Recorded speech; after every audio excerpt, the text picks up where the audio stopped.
Ay, justamente estamos con el doctor Ricardo Rodríguez Silvero. Ricardo, Carlos Martini de Cáritas te saluda, buenos días. Buen día, Carlos Martini, a tu audiencia también. Y justamente, como todo es ahora la cuestión epidemiológica, pero contigo queremos también tratar el tema económico. Estaba justamente mencionando que un gremio, Asincopar, Asociación de Importadores y Comerciantes, califica estas nuevas medidas de tranca total en el momento en el que la economía empezaba a fluir, es lo que dicen, y mencionan que nuestros comercios van a disminuir sus ingresos, pero en cambio seguimos teniendo préstamos para pagar. Desde el punto de vista económico, porque estas cuarentenas irán y vendrán, ¿qué se puede hacer para mitigar el impacto en la gente, Ricardo? Lo primero que habría que hacer es evitar legalmente que los funcionarios públicos de alto nivel sigan autoasignándose remuneraciones siderales en plena crisis pandémica. Eso es absolutamente intolerable, tanto desde el punto de vista moral como presupuestario. A continuación, el gobierno sabe que tiene créditos disponibles a disposición. Tenemos que ver cómo utilizar los saldos de los créditos y de las colocaciones de bonos realizadas en los meses pasados, ¿verdad? Utilizar hasta el tope todo lo que estaba disponible meses atrás y ir preparándose para tomar nuevos créditos. No hay otra alternativa, porque resulta que la economía formal, que es la que soporta los reflectores y los controles de las autoridades públicas, está en crisis en gran parte. Una parte pequeña está en quiebra y una parte también pequeña está haciendo el agosto no solamente del año, sino de los años. Es decir, están teniendo ganancias siderales. Entonces, el Poder Ejecutivo tiene que actuar ahí con una estrategia de amoldamiento o de una estrategia diferenciada acerca de cuál es la situación de cuáles gremios empresariales en el sector formal. Aquellos que están ganando como nunca deben pagar todos los impuestos del caso.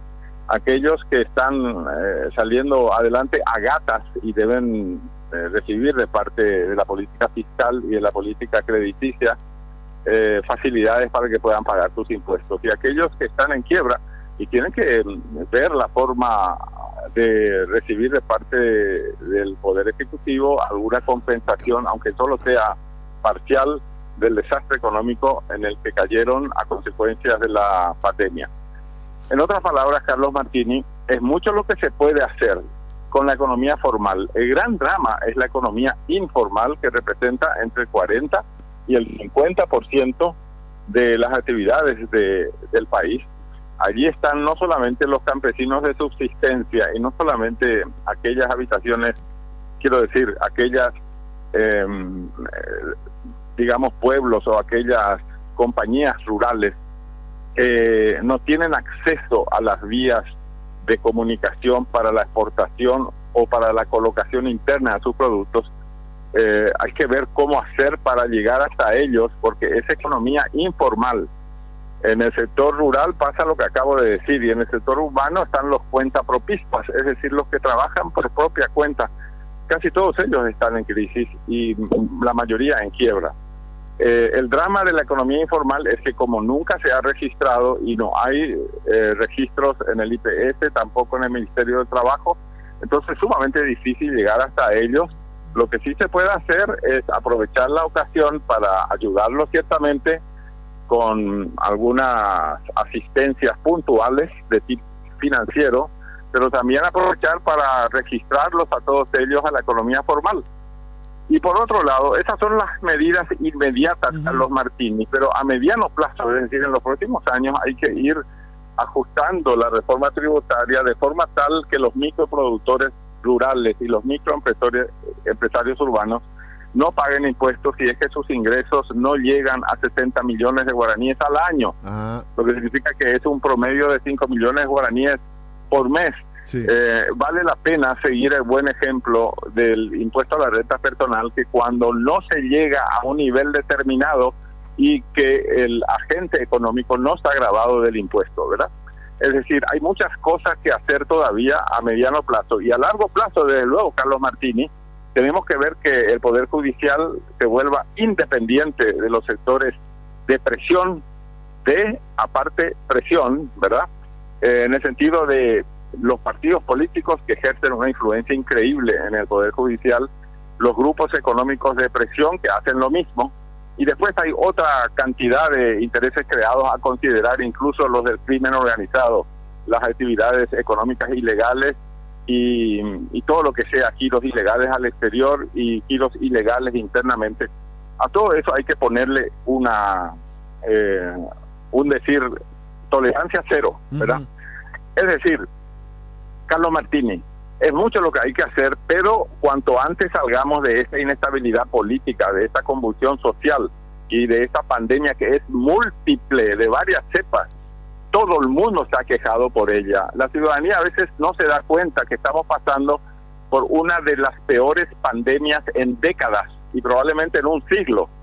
La mala suerte que tuvo el gobierno actual es haber caído de lleno en esta pandemia, porque los países más adelantados como Alemania, Gran Bretaña, Francia, Estados Unidos están todos acongojados por las diversas cepas.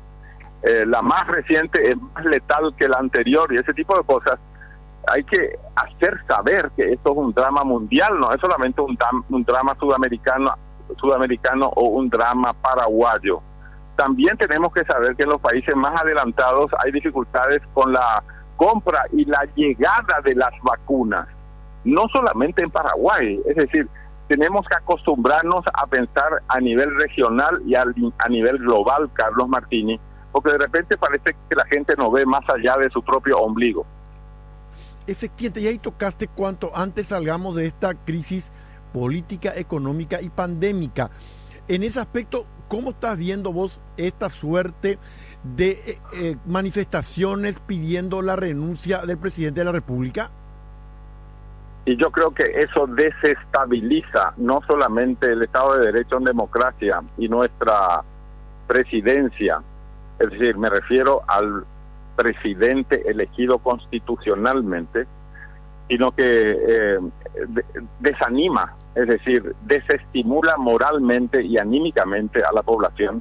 Cuanto antes salgamos de eso, mejor, porque como los partidos políticos se han puesto de acuerdo ya en no hacer ningún juicio político ni al presidente, ni al vicepresidente, ni a ambos, y eso hay que aceptar en nuestro Estado de Derecho. Ya se ha pasado por las instancias legales correspondientes, los partidos políticos, que son los representantes de la población, han dicho que no al juicio político, entonces no tiene sentido seguir jugando una partida que ha sido clausurada ya. Entendido. Y ahí tocaste también un tema en torno a que entonces una propuesta sería aquellos que no llegan de los microempresarios, de los trabajadores, a los 70 millones de guaraníes, entonces que no paguen impuestos. Dije 60. 60, que estén liberados de los impuestos, pero en términos generales, no solamente del impuesto a la renta personal. Ajá. Nosotros tenemos que aprender a que los pequeñitos no deben aportar al Estado, a menos que sea el IVA, ¿verdad? Que a veces es imposible dejar de pagar, porque necesitan el apoyo tributario de toda la ciudadanía. Y tampoco podemos permitir que, habiendo una evasión tributaria del orden del 40%, dentro de la cual algunas familias muy conocidas localmente no solamente se pasan estafando a la ciudadanía, sino que se pasan evadiendo impuestos y deben multimillonarias sumas de dinero a la Secretaría de Estado de Tributación. Esa es una sorna, es una burla impresionante al buen entendimiento de la ciudadanía.